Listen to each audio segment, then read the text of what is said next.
Can you believe something even if your evidence doesn't support it?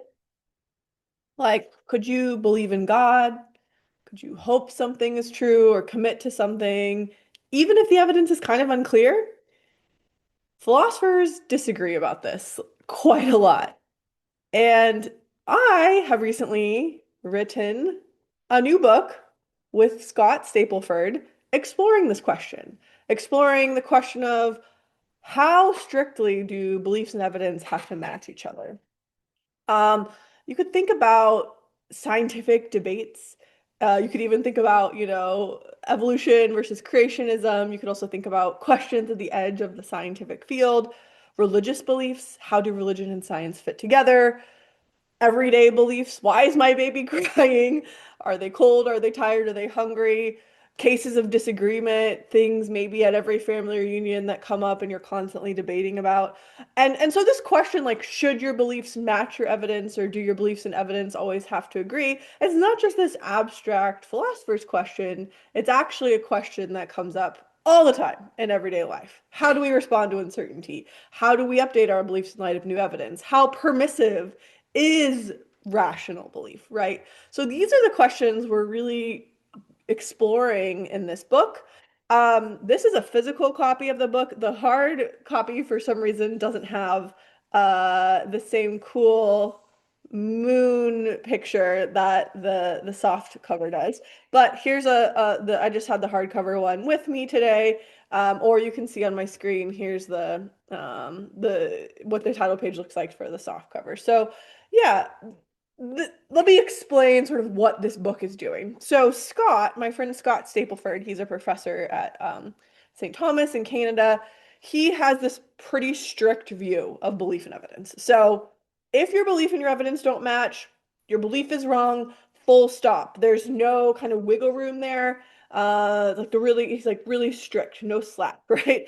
You might think, yeah, that makes sense, right? Like people that believe lots of conspiracy theories, even though they're really implausible, there's not a lot of evidence behind them. They're just constantly questioning the status quo, but like too much, in a way that's like they're always just too skeptical of the status quo.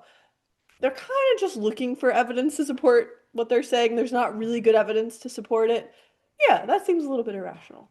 Or that person that just believes something that they want to be true, In the book, I give an example of like thinking your team will win, even though it's really, really unlikely. My husband, I love him.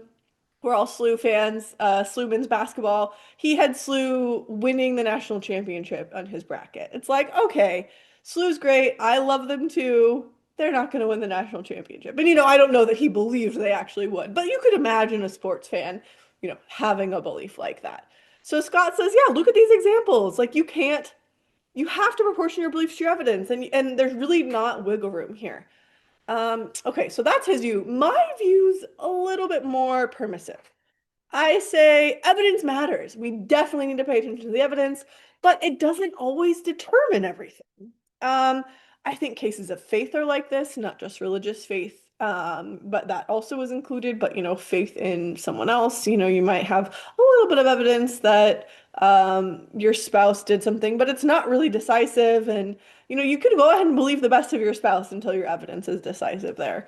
Um, there's lots of, I think, just like underdetermination too, right? Like the baby crying, everyday underdetermination, right? The baby can't communicate his or her needs to you. And so there, I think like, yeah, like your evidence may not strictly determine what you should conclude there. And yeah, like uncertainty is just a feature of real life that we encounter all the time.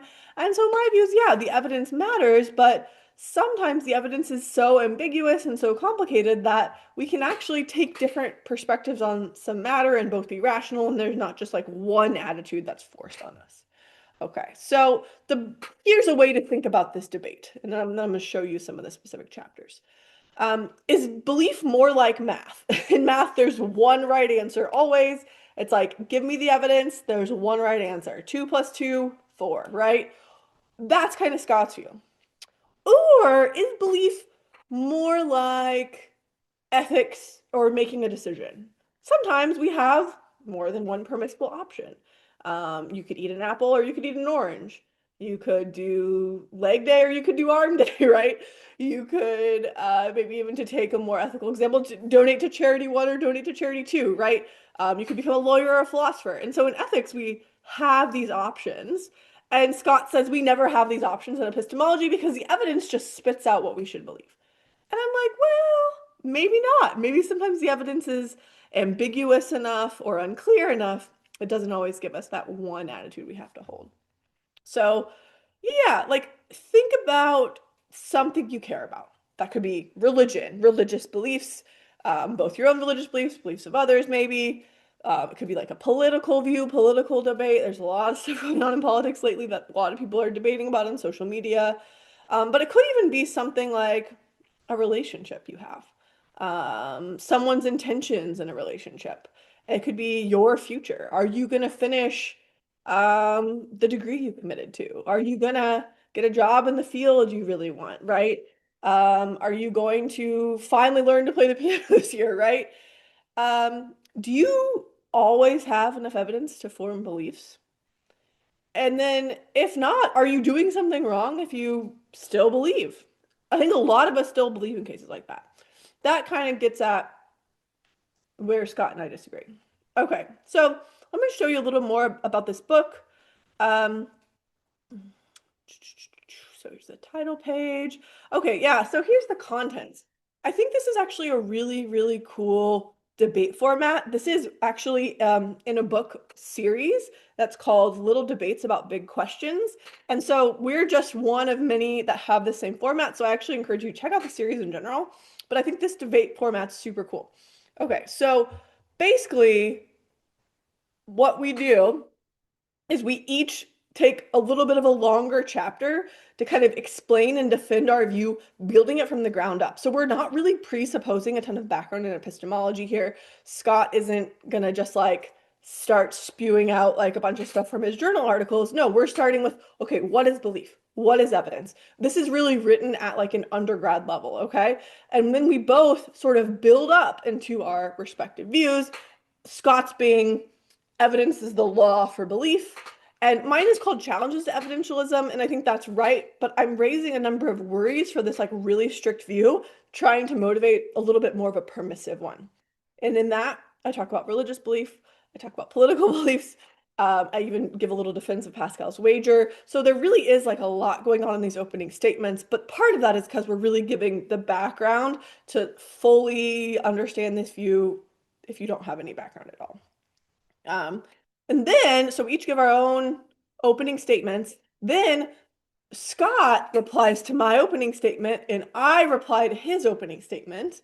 And then we do a second round where Scott replies to my reply, and I reply to his reply. So you actually, it's not like you're just getting one view. You're getting two different views and then seeing kind of how we respond to each other in real time. And so I think this is like really cool and actually in some ways the best way to learn philosophy because even with like a impartial textbook, there is still going to be some kind of like partiality of the authors or it is hard to just totally present two views fairly. But Scott and I are actually both defending our actual views here. And so you are really getting like roughly equal content, roughly equal amount of both sides of this debate. And of course, there's other views you could take here as well, but I think it's really cool because you really are getting, hopefully, both sides getting a fair shake here. So, um, I really like this debate because I think we're both defending pretty plausible views. And you might read Scott's chapter and be like, obviously, that's correct. You have to follow your evidence. There's no other choice. And then you'll read my chapter and say, wait, actually, maybe not. Right? And then you'll see Scott's reply and be like, oh, that's a good point. And then you read my chapter and be like, well, maybe that's a good point too, right? And so you kind of like you can go back and forth. And then really like the idea here is to give you both like what has been going on in this literature and in a more accessible way, and then an opportunity to decide for yourself. Like, what do you think? How much of the evidence is required? And that's going to have a like ton of implications, right? For your religious views, political views, like I said, beliefs about yourself, beliefs about other people. Like forming beliefs is something we're constantly doing all the time, every day. And so this book hopefully will give you the tools to like see what philosophers say about that and form beliefs in a more informed way. All right, so who would benefit from this book? Well, I think if you like philosophy and you're interested in philosophy, but you want something a little more accessible, you're probably not going to go and like be reading a ton of journal articles. I think you would really like this. But I also think even for people who are reading journal articles, they could get something out of this as well, because we are kind of like compiling a lot of stuff into this like relatively short book. It's like basically about 200 pages, so it's not super long. If you're interested in topics like the rationality of faith, the rationality of religious belief, how evidence plays into those, I think you would be really interested in this. If you care about believing rationally, which is hopefully most of us, I think you'll get something out of this book.